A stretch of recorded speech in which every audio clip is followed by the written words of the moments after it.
This is part 2 of the cast iron Acanthus that we are casting 4 of for a customer up in Minnesota. The company is O'Brien Ornamental Ironworks. In this video, we're going to be using the false drag, which was made in last week's video. If you haven't seen it, we are going to go ahead and start molding these 4 pieces, along with placing the cores in place and pouring them. And you will see the results at the end of this video.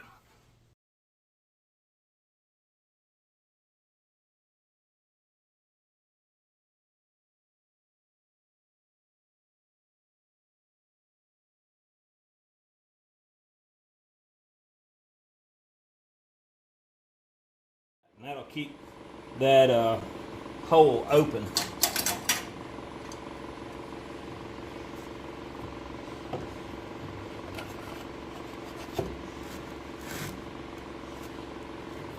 I'm going to punch my basin right down here.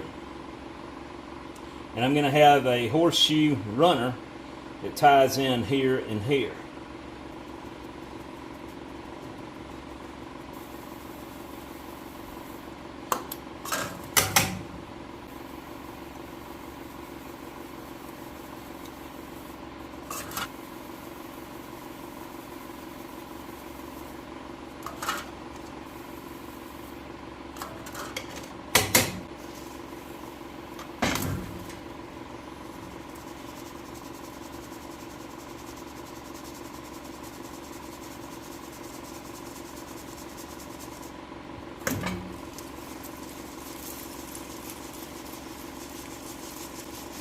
$105 guys.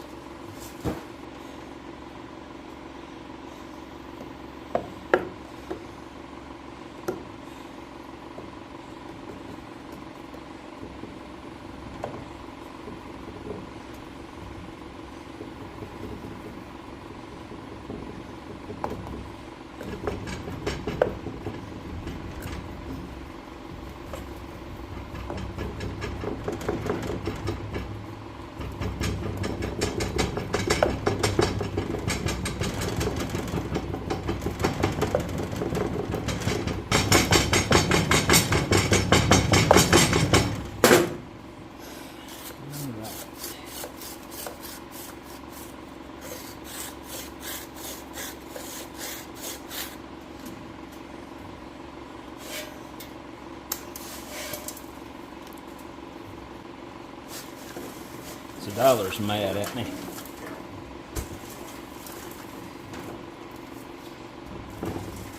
She hit the mud this morning and I wouldn't let her go on her RIDE. I have to spell it out in case she's around the corner.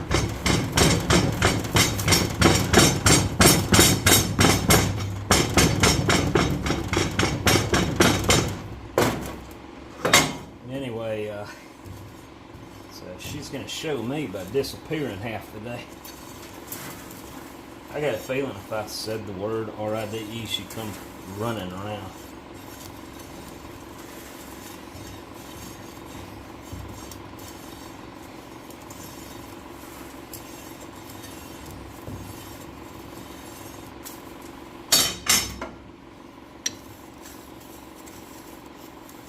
All right.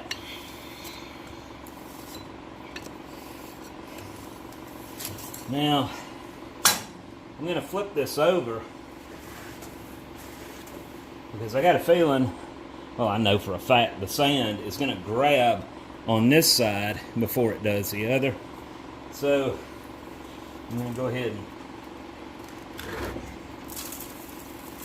and see if I can get the drag off.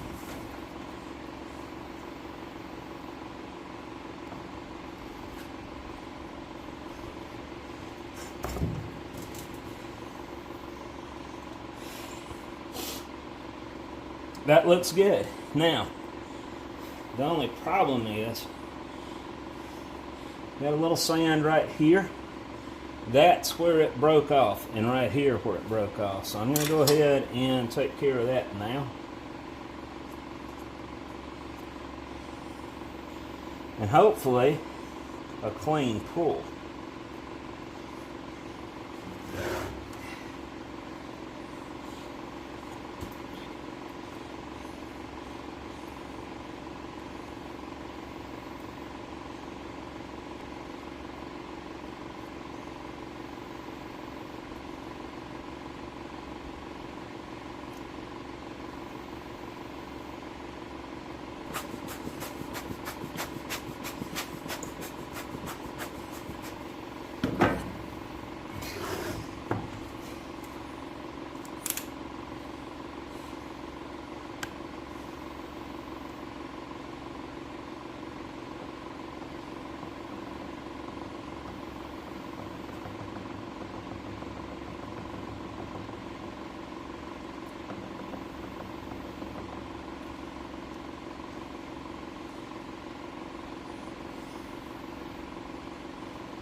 Alright, so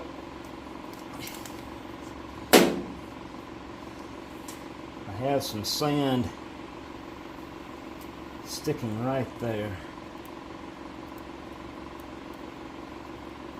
I'm going to go ahead and take care of that now.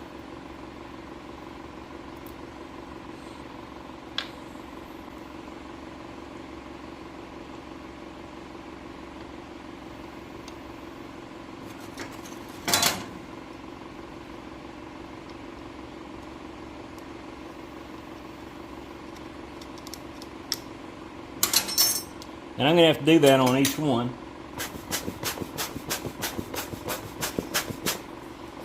So let's try this again. If the sand comes up with it, that's no good.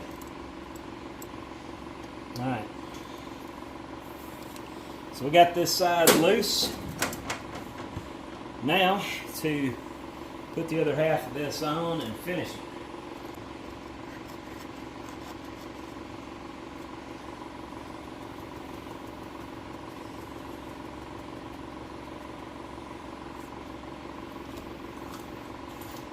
I'm just going to repeat the process.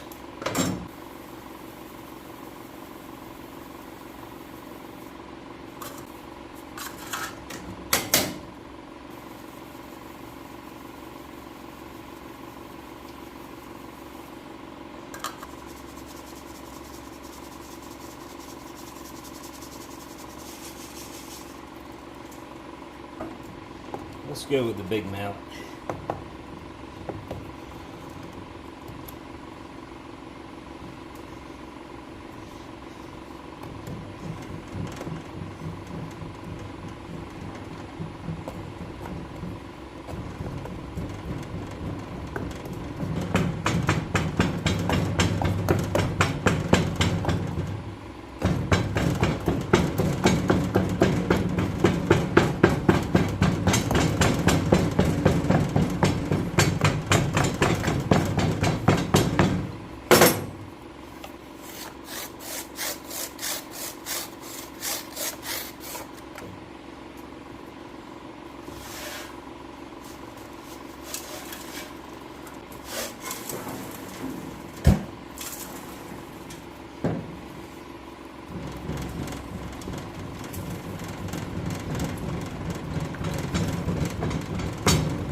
Alright, again, we already know it's loose from the other side, so we're gonna flip it over.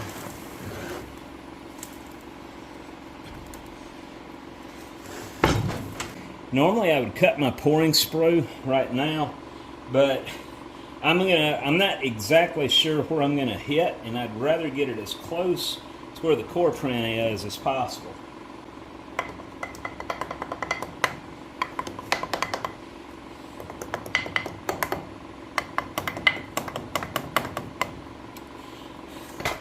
Now this side is going to be my drag, my new drag, not my false drag over here.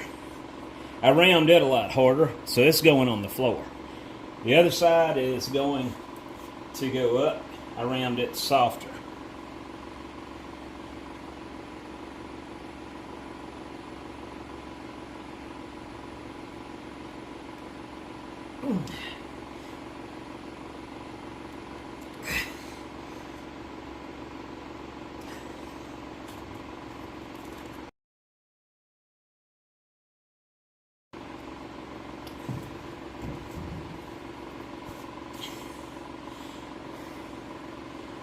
That didn't break away too bad, did it? Looks pretty good. This is going to be my cope.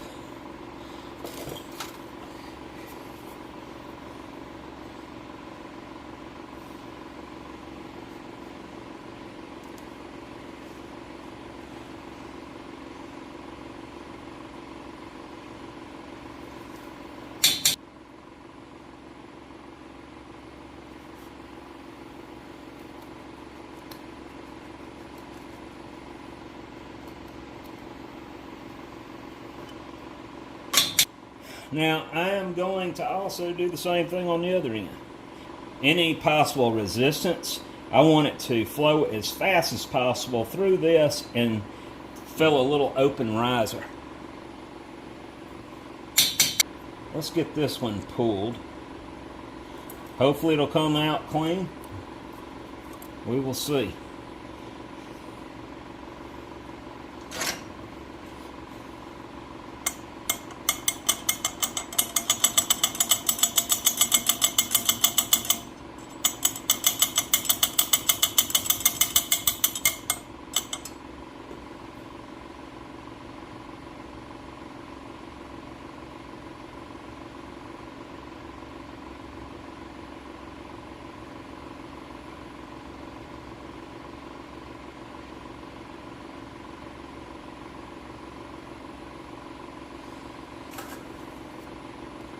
That same spot.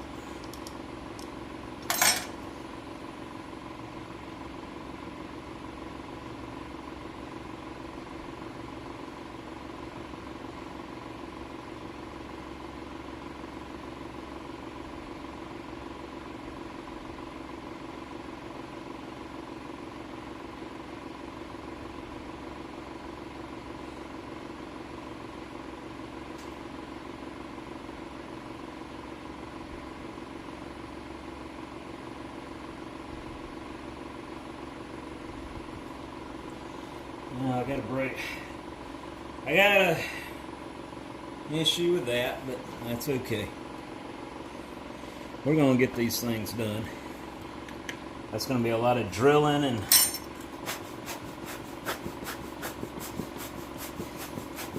I'm going to be using my rotary file a lot.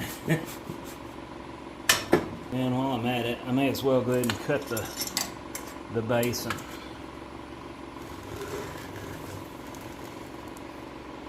This is going to be the drag, and this is the side I'm going to be cutting the runners in. And like I said, I'm going to put I've already got a sprue here, and it's going to feed in. I'm probably going to go ahead and tap here and there. And the only reason for that is it's easier to grind the gates when they're on a long, continuous arc. Actually, it's easier for me to grind on a curve than it is a straight line. I'm going to get that done, and then I'll bring you right back. And then we are going to set the cores in place. Hopefully they will go right in, and we can put this together.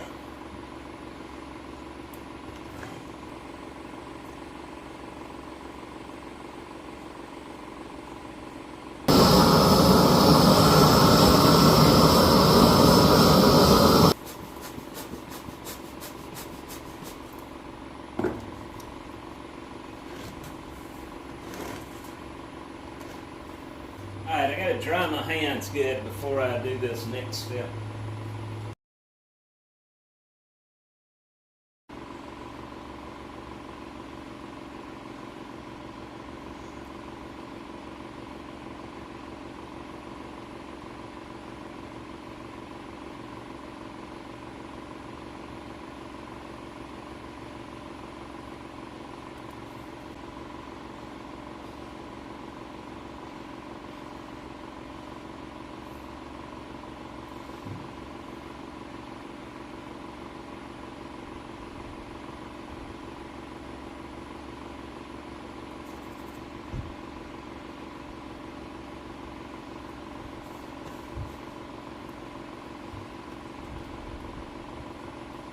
Several ways in, you just can't come that way. Yeah, I remember that being open last time.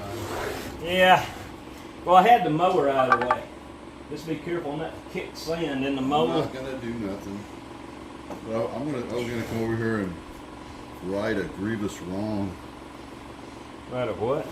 Oh, after you get that out of the way, those are fancy. Look at that. Yeah. Every time you're shooting video, I see Steve Watkins right there. I need to wipe off. Uh-huh. You get a Bar Z sticker there. All right. But this is what we're making. Oh, that's pretty ornate. Yeah, nice.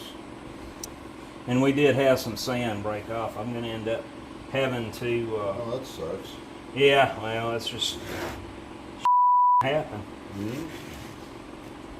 I'm gonna cook this one real quick. Is Josie gonna be home at a decent hour where we can wait for her? No, she don't get off work till 8 o'clock. Holy Yeah.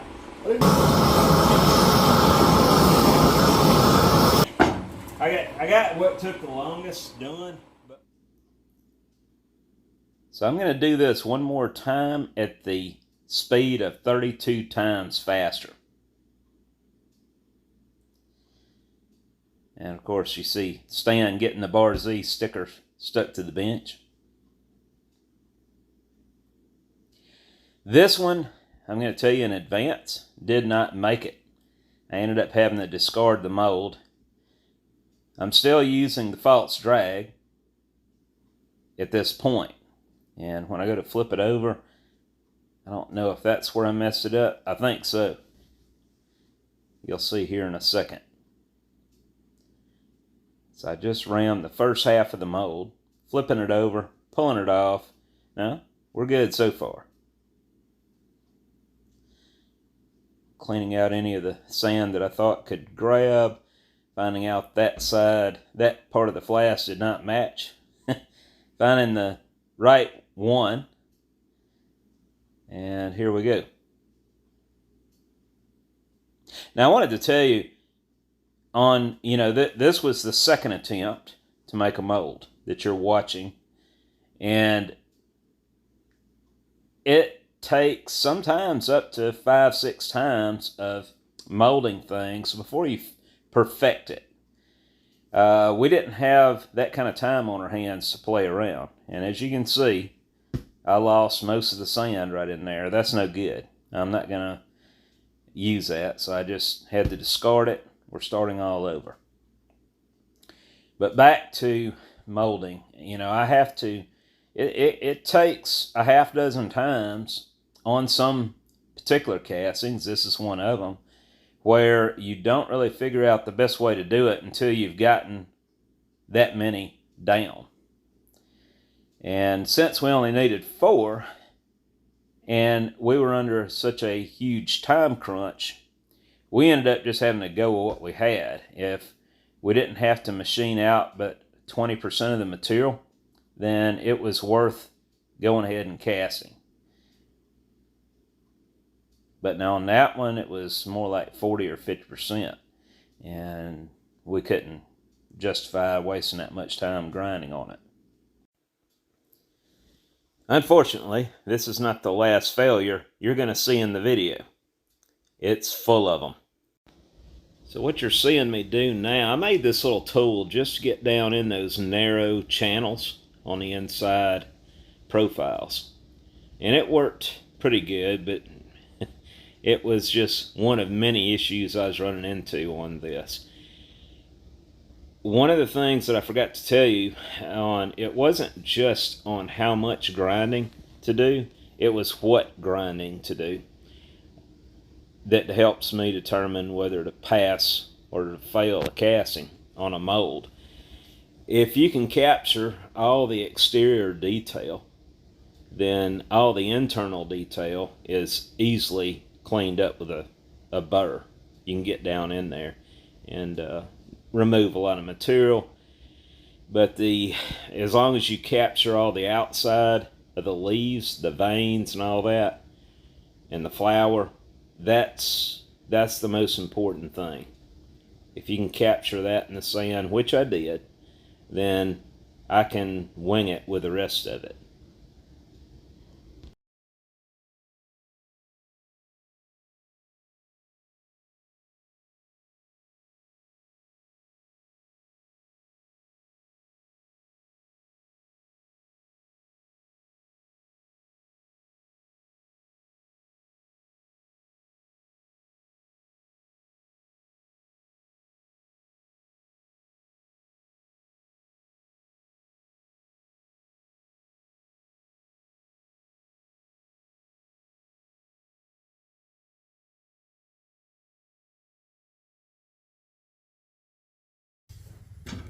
Been having some bouts with this. I get a lot of people that think this is just really easy. Anybody can do it. That's their first thought when they see me doing this. I'm going to tell you guys, it isn't. I've only done 3 so far, and on the 3rd attempt, I'm getting a little better at it. But it doesn't matter what it is. Nothing ever works consistently. If I had to do 10 of these, I'd probably just start this over. But I'm not. We're running out of time, and I've still got some other things for this customer that have to be made. So we're going to roll with it. Think, oh, cool, that's easy. I can do that. I'm going to start my own business. And then they disappear off the map. Well, once they actually try it and realize just how much work and how much you have to learn that goes behind pulling off a good casting, they decide to turn around and run. And I don't blame them. It's a lot of work. It's not going to make it. Yeah, it's not going to make it. So let's start this again.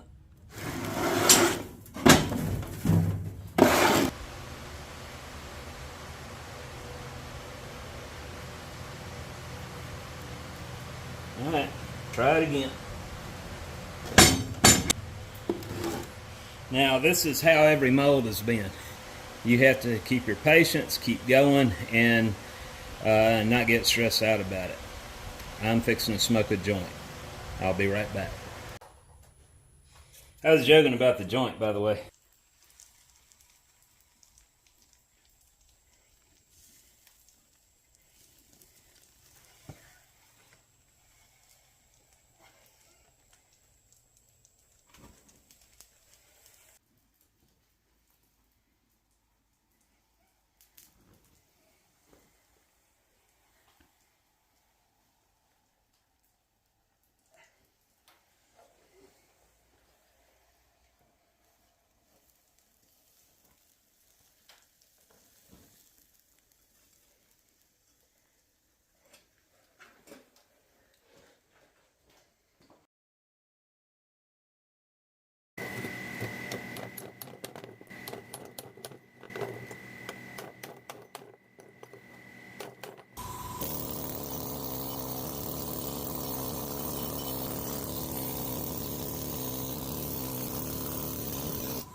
So before I try to grind all that flashing off, there's going to be a lot of chilled areas where it's so thin. I'm going to go ahead and stress relieve these, and it'll make it a lot easier on grind and cleanup. I did have some difficulty with them, but for the most part, the sand broke out really bad on one of them, but as you can tell, I was able to grind it in accurately.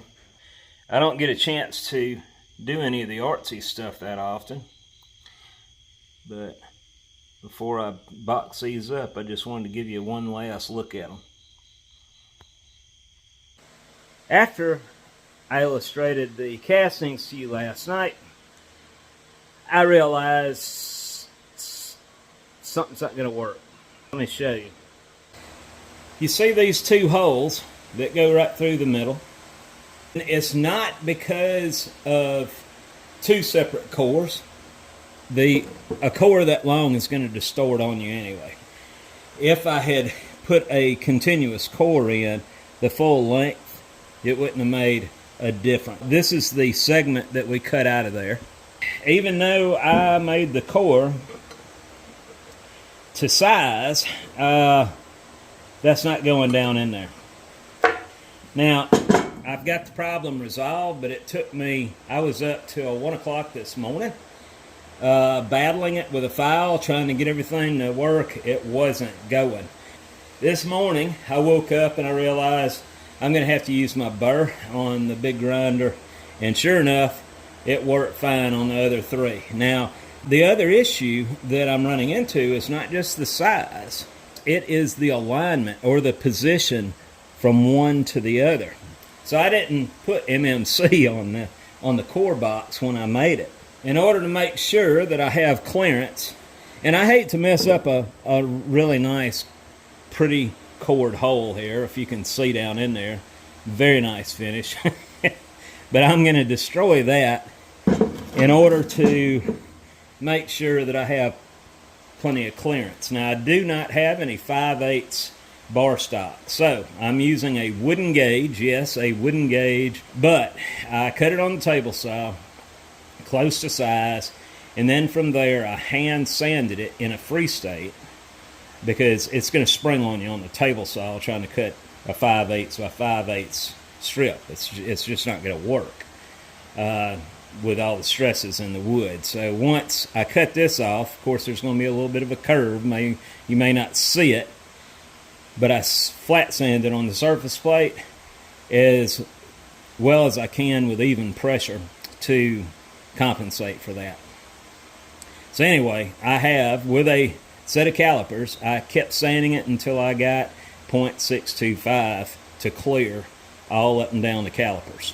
With that said, this gauge stick not only is for the size of the hole, but it is also a go gauge to let me know that I have plenty of clearance milled from this hole to that hole where these will go through there, because the function of that cored hole is to accommodate a 5/8 rod that will go down through here. They will drill a hole right here in the middle of one of these leaves and put a screw in it like the original and hold it in place. Now, we're not a machine shop. I want to know when it leaves here, it's going to work. It's got a point on the end of it. And you're going to see me doing some weird positions to make sure I get a good corner all the way down, all the way around there.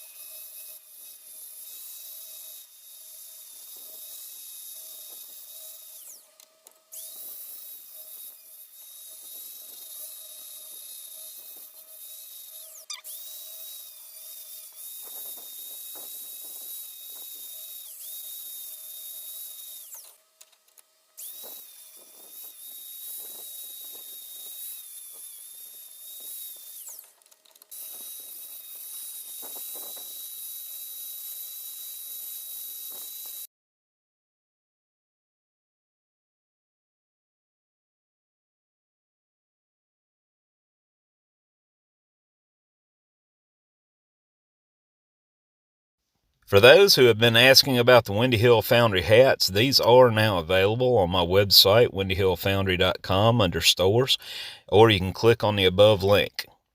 These are on the pricey side, but keep in mind the shipping is included. Have a good day.